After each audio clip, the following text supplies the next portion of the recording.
नमस्कार, मैं रोहित कुमार आप सभी को अपने YouTube चैनल RKBPS क्लासेस पे स्वागत करता हूं। तो हम लोग पढ़ते हैं रियल नंबर से।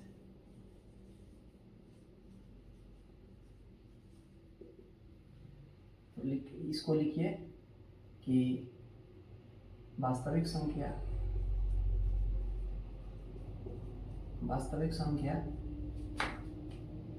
परिमेय संख्या तथा अपरिमेय संख्या का सम्मिलित रूप होता है। ये होगा real number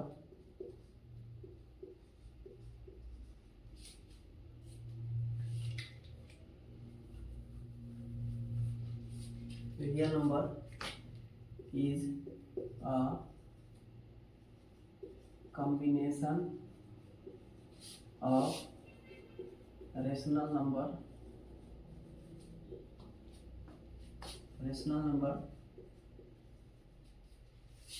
and irrational number।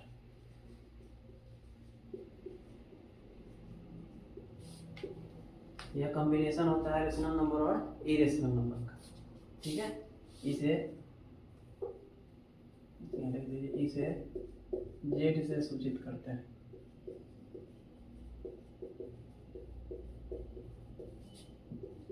It is indicated by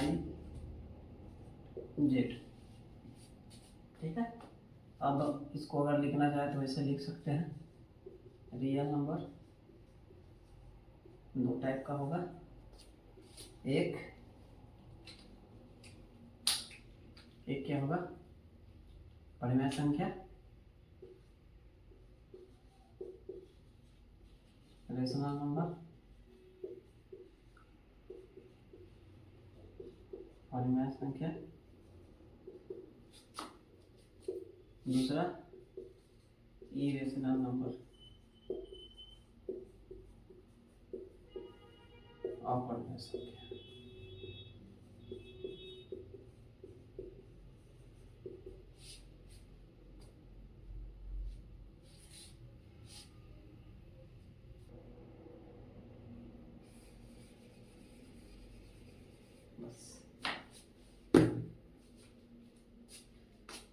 परिमेय संख्या क्या होता है?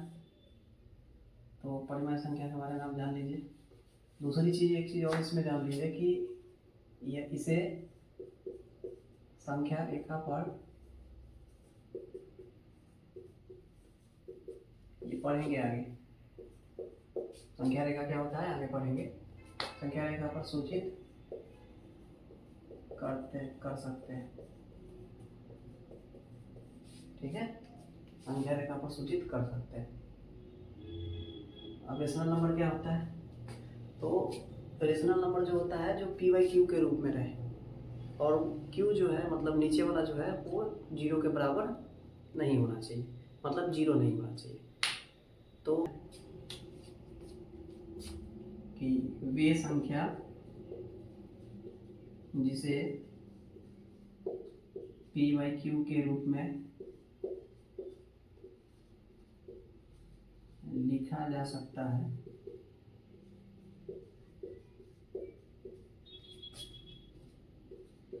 परिमेय संख्या कहलाता है, यदि वह q not equal to zero. Example के रूप में आप लिख सकते हैं 22/7, 1/5, 1/4, 0, 3/2, -3/2, -4/1। ये सब हो गया परिमेय संख्या हो गया। ठीक है, अपरिमेय क्या हो गया? वे संख्या जिसे पी बाई क्यू के रूप में लिखा नहीं जा सकता। ठीक है, इसे पी वाई क्यू के रूप में लिखा नहीं जा सकता। अभी संख्या रेखा के बारे में थोड़ा सा समझ लीजिए कि संख्या रेखा क्या होता है। सीधी रेखा पर मिडिल में सबसे जीरो से शुरू करते हैं, तो ये इसके बीच में 1 2 3 4 बाएं तरफ आएंगे, माइनस में आ जाता है 3 4, ये माइनस में आता है। अब इस ध्यान देने वाली बात यह है कि इनके बीच जो होता है ना, काफ़ी अंक होते हैं, हजारों लाखों करोड़ों अंक होते हैं। तो इन 10 ये हो गया 0.5।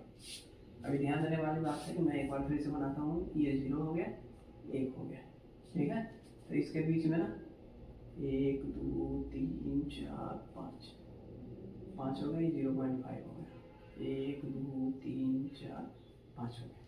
अगर आपसे कहा जाए, ध्यान दीजिएगा, अगर आपसे कहा जाए कि 0.5 लिखिए तो 0.5 लिया जाएगा। अब अगर कहें 0.52 लिखिए, इसका मतलब हो गया कि 5 तो है, यानी 0.5 हो गया, और 2 का मतलब हो गया कि इसके बाद 5 है। अब इसके बाद इसकी और इसके बीच में ना, मतलब इसको आप ऐसे देखिए, ये 0.5 हो गया और ये 0.6 हो गया।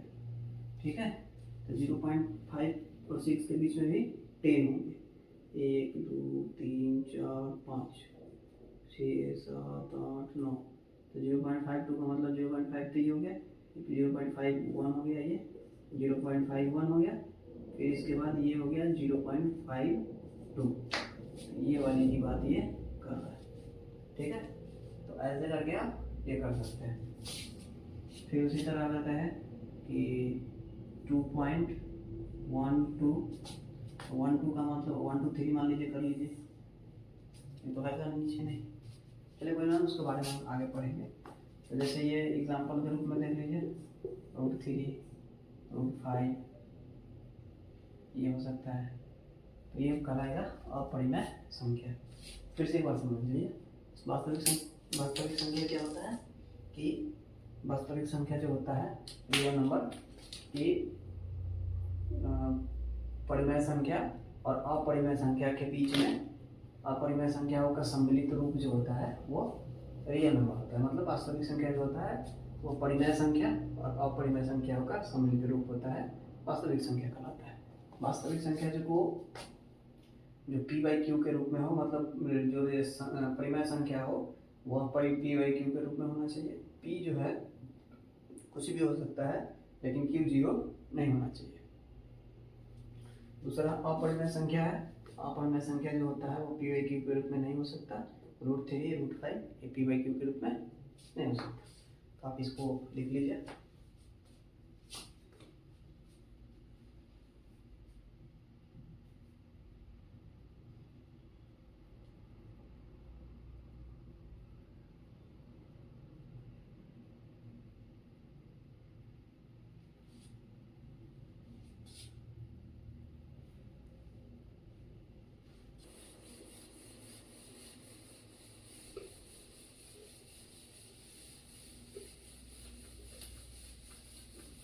यहाँ कहीं भी नहीं है, आप कमेंट में लिख दीजिएगा इमेजिनरी नंबर, हिंदी में काल्पनिक संख्या। ठीक है, डैश देके लिखिए। यह वैसे एक होती है, यह वैसी संख्या होती है जिसे संख्या रेखा पर सूचित नहीं कर सकते।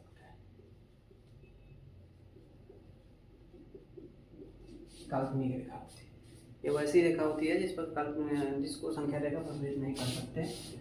जैसे root under -3, root under -5, root under -1 etc। यह भी है काल्पनिक रेखा, ठीक है। और अगर रूट अंडर -1 है तो इसको आयोटा बोलते हैं, और दोनों तरफ स्क्वायर करेंगे तो आई स्क्वायर बराबर हो जाएगा।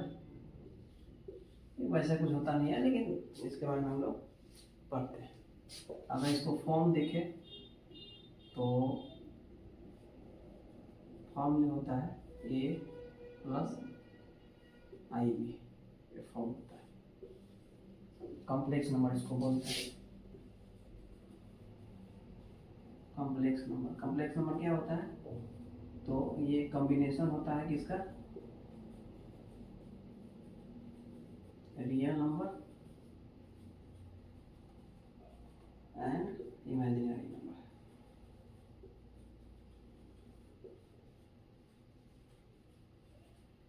इसको ध्यान से देखिएगा। तो ए हो जाएगा ये रियल नंबर, और ये जो आई है imaginary number.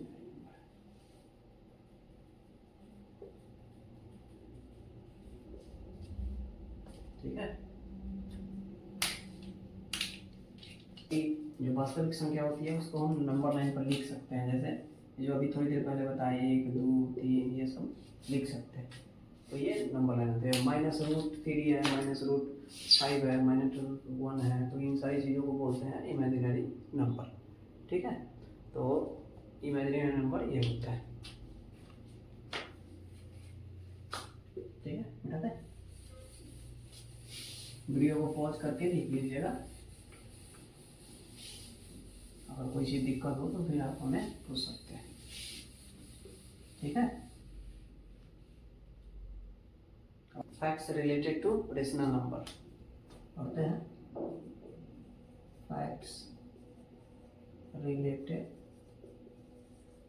To rational number, परिमेय संख्या से संबंधित कुछ तथ्य है, पढ़ते हैं एक नंबर में। तो पहला है कि किसी भी परिमेय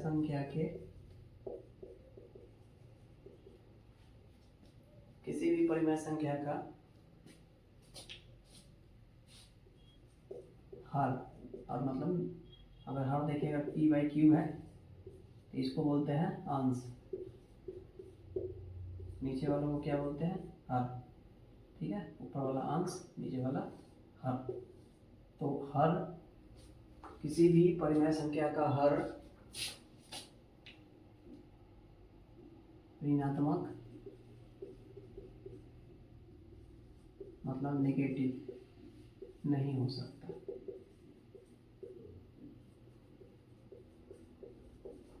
अगर नीचे माइनस है तो माइनस नीचे नहीं लिखाता है। जैसे एग्जांपल में देख लीजिए,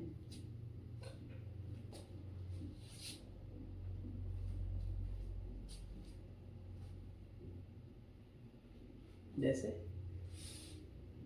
अगर मान लीजिए कि 3/-4, तो ये जो माइनस है ये पर ऊपर में आ जाएगा, मतलब इसको ऐसे लिखना पड़ेगा। ठीक है।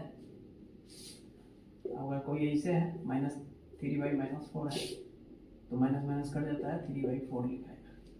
लेकिन अगर कभी 1/-2 है तो इसको ऐसे ना लिख के लिखते हैं ऐसे। ठीक है, ये लिखने का तरीका आपको। दूसरा,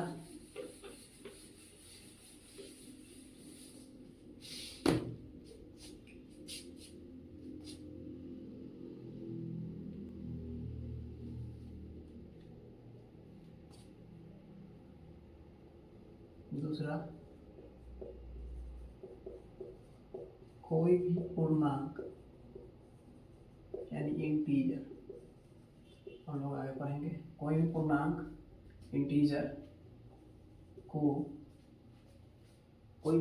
इंटीजर को परिमेय संख्या के रूप में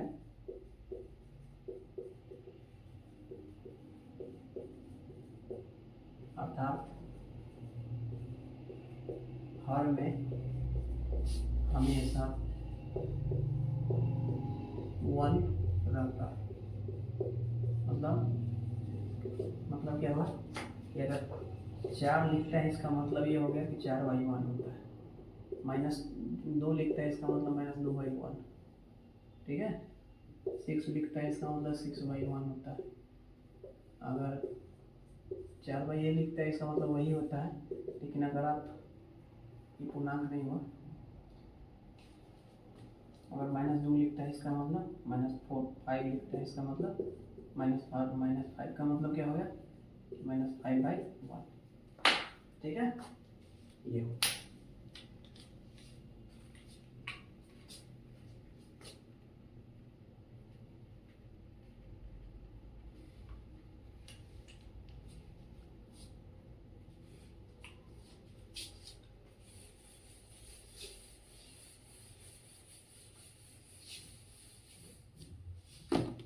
अगला देखिए,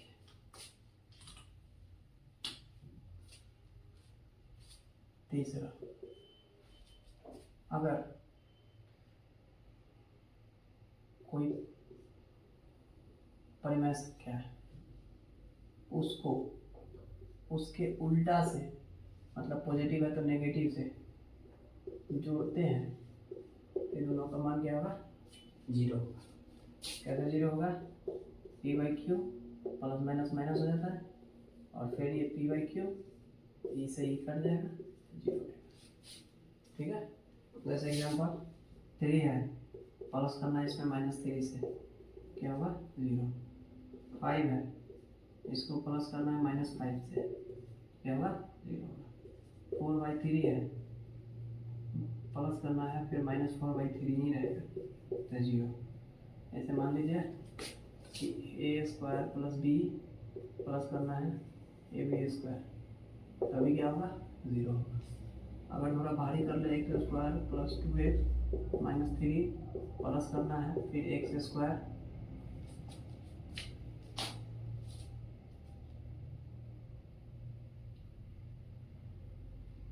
यहाँ में माइनस कर दिया,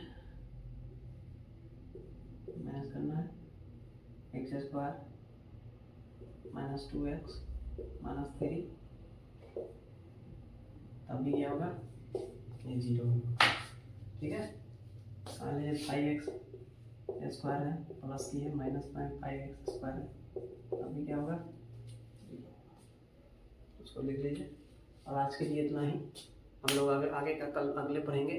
तब तक आप जो दोनों दिन का पढ़े हैं वो पढ़ लीजिए। किन्हीं को ये समझ में नहीं आ रहा तो पीछे का वीडियो देखिए हल्का, पीछे के देखने के बाद जो है वो आपको समझ में आ जाएगी। धन्यवाद।